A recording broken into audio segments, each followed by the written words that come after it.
Apakah itu ekonomi Pancasila? Jika Indonesia bicara ekonomi, maka kita membahas pasal 33. Seluruh aktivitas ekonomi harus ditujukan untuk memakmurkan rakyat Indonesia. Bagaimana aplikasinya? Kita harus mulai dengan trisula pembangunan. Sumber daya alam, pendidikan, keadilan hukum. Ketiganya harus dijalankan bersama dan dalam kecepatan yang sama.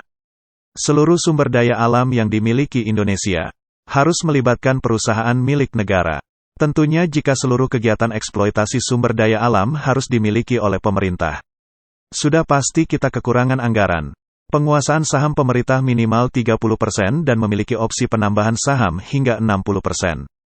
Dengan demikian pemerintah memiliki suara mayoritas yang bisa menentukan arah kebijakan perusahaan. Trisula kedua tentang pendidikan. Bukan soal berapa banyak sekolah bisa dibangun. Karena era sudah mengarah kepada digitalisasi. Kedepan akan marak sekolah berbasis school from home. Kegiatan belajar dari rumah. Kita semua telah belajar tentang ini pada waktu pandemi.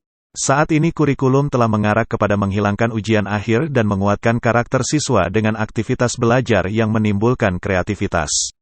Untuk pendidikan usia remaja, dengan menghapus sekolah umum dan sekolah kejuruan, kurikulum memberikan siswa setelah memenuhi kelas pelajaran dasar, maka siswa boleh memilih kelas-kelas bakat minat, sehingga siswa bisa memilih. Ditambah dengan kelas magang, yang sekarang kita kenal dengan PKL, hanya siswa yang telah menempuh kelas dasar dan kelas bakat minat, yang boleh ikut kelas magang. Jadi, sejak awal siswa sudah dibiasakan mengelola jam belajar dan tanggung jawab, agar saat masuk ke jenjang kuliah, mereka sudah siap dengan tekanan pendidikan mandiri yang lebih berat. Untuk kampus, khususnya kegiatan penelitian, diadakan pertemuan tahunan lintas kampus. Peneliti bertemu investor. Para investor berasal dari perusahaan yang membutuhkan hak paten, sehingga para peneliti bisa memiliki semangat untuk mencari ide penelitian yang sesuai dengan kebutuhan di dunia bisnis. Lalu trisula ketiga, keadilan hukum. Jika negara Tiongkok telah menerapkan hukuman mati kepada koruptor dan setiap pejabat baru, wajib melakukan kunjungan ke penjara para koruptor. Tindakan itu bisa menurunkan angka korupsi hingga 60%. Saat ini tetap ada saja yang korupsi, tapi dilakukan oleh pejabat nekat dengan nilai korupsi fantastis. Pejabat nekat itu telah mempersiapkan uang korupsinya disimpan di negara yang aman. Demikian juga keluarga pejabat, diungsikan ke negara lain. Di pejabat daerah boleh dibilang hampir sulit untuk korupsi. Indonesia bisa meniru cara tersebut.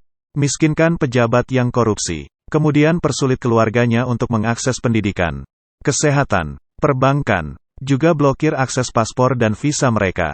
Lalu pejabat korup tersebut harus dihukum mati. Dengan ketiga trisula pembangunan ini, maka dalam waktu singkat, 1 generasi saja, Indonesia telah mampu mewujudkan bentuk dasar ekonomi Pancasila. 20-30 tahun perjalanan menjadi negara berbasis ekonomi Pancasila. Bisa jadi, dengan suksesnya aplikasi ini di Indonesia, maka ekonomi Pancasila bisa menjadi doktrin alternatif dari doktrin ekonomi kapitalis dan ekonomi sosialis.